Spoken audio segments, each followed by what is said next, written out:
Om Swastiastu. Perkenalkan, kami dari kelompok 8 IPS kelas 9E, siswa SMP Negeri 1 Denpasar. Dengan guru pembimbing Dr. Putu Eka Juliana Jaya, SE MSI.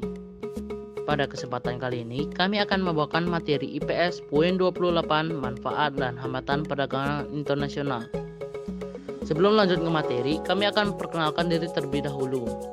Yang pertama, Komang Krisna Bagiada absen 27 sebagai ketua kelompok. Yang kedua, Pandey Putra Aditya Nugraha absen 32 sebagai wakil ketua kelompok. Yang ketiga, Gusti Agung Seridila Andidas absen 8 sebagai anggota pertama. Yang keempat, Ida Bagus Deva Ananta Putra absen 20 sebagai anggota kedua.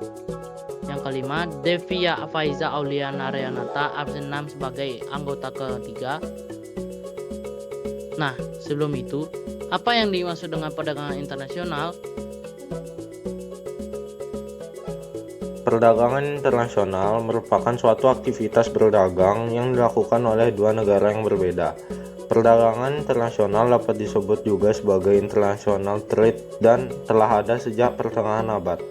Lebih jelasnya, perdagangan internasional ini dapat terjadi ketika ada kegiatan perdagangan yang dilakukan oleh dua negara berbeda, dan tentu saja kegiatan tersebut telah disetujui oleh keduanya. Contohnya seperti ketika Gramet berbelanja barang impor di marketplace tertentu. Selain pengertian secara umum, menurut ahli yaitu Wahono Dipayana mengemukakan pengertian perdagangan internasional merupakan transaksi bisnis antar beberapa pihak yang melibatkan lebih dari satu negara.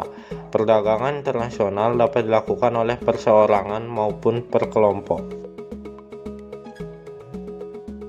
Selanjutnya, apa saja manfaat perdagangan internasional? Jadi, manfaat perdagangan internasional: 1. Setiap negara dapat memenuhi kebutuhan akan barang dan jasa. 2. Setiap negara dapat menciptakan spesialisasi produk, yaitu membuat barang produksi yang khusus yang memiliki ciri khas yang tidak dapat dihasilkan oleh negara lain. 3. Penduduk dari negara yang melakukan perdagangan akan mendapatkan barang dengan mudah dan harga murah. 4. Mendorong kegiatan produksi. 5. Setiap negara dapat meningkatkan hubungan persahabatan antar negara. 6. Kegiatan produksi dapat meningkatkan hasil sehingga perusahaan bertambah maju dan membuka kesempatan kerja. 7.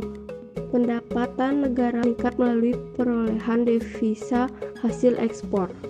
8. Mendorong kemajuan ilmu pengetahuan dan teknologi. 9. Mendorong pertumbuhan ekonomi dan menyerap banyak tenaga kerja sehingga dapat mengurangi pengangguran. Kemudian, apa hambatan perdagangan internasional?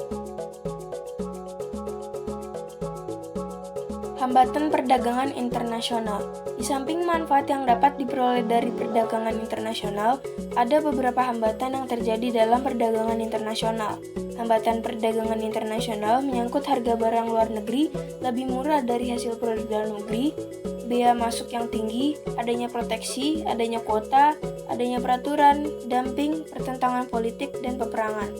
Kebijakan pemerintah untuk melindungi produksi dalam negeri merupakan hambatan perdagangan internasional. Kebijakan untuk melindungi produk dalam negeri disebut proteksi. Misalnya, pemerintah Indonesia yang mengenakan tarif tinggi untuk impor kain yang berasal dari Cina, agar harga kain tersebut menjadi mahal sehingga kain yang dihasilkan oleh Indonesia harganya lebih murah. Kuota merupakan kebijakan untuk membatasi jumlah ekspor dan impor barang dari suatu negara. Dengan kebijakan kuota, barang impor tertentu dibatasi dalam jumlah dan volumenya. Contoh, Amerika yang membatasi kuota tekstil dari Indonesia, karena Amerika juga memproduksi tekstil. Tarif, kebijakan pajak atas barang impor dan ekspor. Kebijakan tarif ini dengan tujuan dapat meningkatkan devisa negara, juga dimaksud untuk melindungi produk dalam negeri. Politik dumping adalah kebijakan menjual barang di luar negeri lebih murah daripada di dalam negeri. Kebijakan ini bertujuan untuk meningkatkan devisa negara.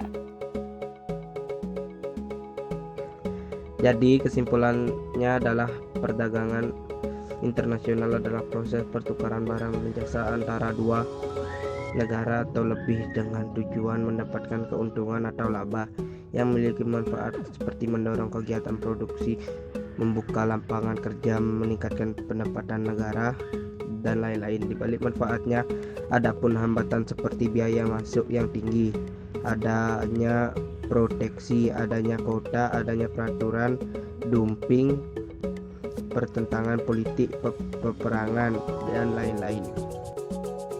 Selanjutnya ada gejala dan cara pencegahan COVID-19. Gejalanya 1. Demam, 2. Batuk, 3. Sakit tenggorokan, 4. Serta sakit kepala. Cara pencegahannya 1. Rutin mencuci tangan, 2. Hindari kontak fisik, 3. Tutup mulut saat batuk, 4. Kenakan masker. Sekian video dari kelompok kami, mohon maaf apabila ada salah kata. Kami tutup dengan para mesanti Om Santi Santi Santi Om. Terima kasih.